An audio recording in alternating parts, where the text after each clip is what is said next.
ராகினி வந்து நீச்சல் குளத்துல வந்து காவேரி வந்து தள்ளி விட்டுறாங்க. அதனால காவேரி வந்து தத்தளிக்கிறாங்க. நீச்சல் தெரியாமல் ரொம்ப கஷ்டப்படுறாங்க. மூச்சு விடவுமே ரொம்ப சிரமப்படுறாங்க. இந்த சூழ்நிலை ராகினி வந்து ரொம்ப சந்தோஷமாக ஃபீல் பண்ணுறாங்க. கண்டிப்பாக வந்து இதுக்கப்புறமா வந்து இவ எழுந்தே வரமாட்டா, அவ்வளோதான், இவ கதை முடிஞ்சிச்சு, இதுக்கப்புறம் இவ சாப்டரே முடிய போகுது அப்படின்னு சொல்லிட்டு சந்தோஷமாக போயிடுறாங்க. இங்கே வந்து காவேரியை தேடிட்டு வர விஜய் வந்து பார்த்துடுறாரு. காவேரியை பார்த்துட்டு அதிர்ச்சி அடைகிறாரு. உடனே வந்து நீச்சல் குளத்தில் வந்து குதிச்சு என்ன பண்ணுறாரு, நம்ம காவேரியை காப்பாற்றுறாரு. காப்பாற்றும் போது காவேரிக்கு வந்து மூச்சு திணறல் ஏற்படுது. அதனால வந்து வேறு வழி இல்லாமல் தன்னோட மூச்சை கொடுத்து வந்து நம்ம காவேரியை வந்து காப்பாற்றுறாரு விஜய். காவேரி எழுதோட வந்து எதுக்காக இங்கே வந்து அப்படின்னு சொல்லிட்டு கேட்டுட்ருக்காரு. சரி அதெல்லாம் இருக்கட்டும், நீங்கள் என்ன பண்ணீங்க அப்படின்னு சொன்னோடனே, வேறு என்ன பண்ணுறது, ஃபஸ்ட் எய்ட் பண்ணுறேன் அப்படின்னு சொல்கிறாரு. ஃபஸ்ட் எய்டா? அப்போது நீங்கள் அந்த மாதிரி பண்ணிட்டீங்களா, எதுக்காக இப்படிலாம் பண்ணீங்க அப்படின்னு சொல்லிட்டு கேட்குறாங்க. இங்கே பாரு, ஆபத்துக்கு பாவம் இல்லை, புரியுதா, சும்மா ஓவராக பண்ணாத, நானும் வேணும்னு பண்ண மாதிரி பேசிகிட்டு இருக்கேன், பின்ன என்ன, நீங்கள் வேறு எதாவது பண்ணி காப்பாற்றிருக்கலாம்ல, ஏன் இப்படிலாம் பண்ணீங்க அப்படின்னு சொல்கிறாங்க.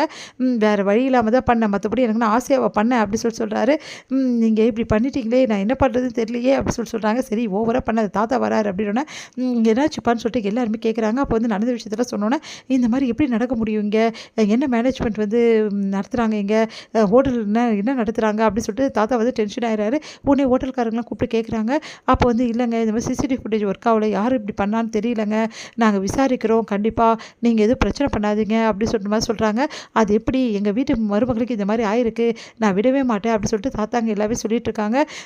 சரி விஜய் சொல்கிறாரு, அதெல்லாம் விடக்கூடாதுன்னு காவேரி சொல்கிறாங்க. சரி விடுங்க, எதுவாக இருந்தாலும் அப்புறம் பார்த்துக்கலாம் அப்படின்னா காவேரி வந்து ரொம்ப குளிரில் நடுங்குறாங்க.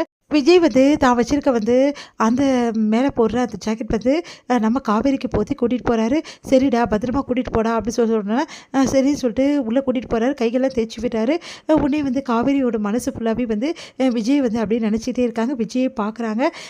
சரி அவர் வந்து கிஸ் பண்ணது, விஜய் வந்து தூக்குனது, அதுக்கப்புறம் காவேரிக்கு வந்து ஃபர்ஸ்ட் எய்ட் பண்ணது, அது எல்லாத்தையுமே வந்து காவேரி நினச்சி பார்த்துட்டு அப்படியே வந்து தன்னையே மறக்கிறாங்க காவேரி.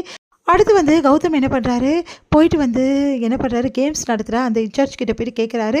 இந்த மாதிரி வந்து உங்களுக்கு வந்து நிறைய பணம் நான் தரேன், எப்படியாவது வந்து நாங்கள் ஜெயிக்கிற மாதிரி பண்ணுங்க அப்படின்னு சொல்கிறாரு. சார் தயவுசெய்து இங்கேருந்து போயிடுங்க, இது என்ன நினச்சிட்டு இருக்கேன், பாலிடிக்ஸ் நடக்கிற இடமா இது, என்ன சார் பண்ணிகிட்ருக்கீங்க நீங்கள், இது ஏதோ ஃபேமிலிக்குள்ளே நல்லா ஜாலியாக நடந்துகிட்ருக்கோம், இதுக்கு போயிட்டு வந்து இது ஜெயிக்கிறதுக்காக இந்த மாதிரி வேலைலாம் செஞ்சிட்ருக்கீங்க, இதெல்லாம் நல்லாவா இருக்குது, நீங்கள் இப்படி பண்ணது வந்து நான் வந்து வேறு ஆக்ஷன் எடுத்தேன்னா அவ்வளோதான், உங்களை நான் டிஸ்குவாலிஃபை பண்ணிவிட்டேன், இங்கே எது கிளம்பிடுங்க அப்படின்னு சொல்லிட்டு திட்டி விட்டுறாங்க. இந்த விஷயத்தை கௌதம் வந்து ஐஸ்வர்யா கிட்ட சொல்கிறாரு. ஐஸ்வர்யா வந்து இப்போ என்ன பண்ணுறது, எப்படியா ஜெயிச்சே ஆகணுமே, அதுக்கு எதாவது பண்ணி தான் ஆகணும், குறுக்கு வழியில் தான் பண்ணணும் அப்படின்னு சொல்லிட்டு யோசிச்சுட்டு இருக்காங்க. இது முடியுது.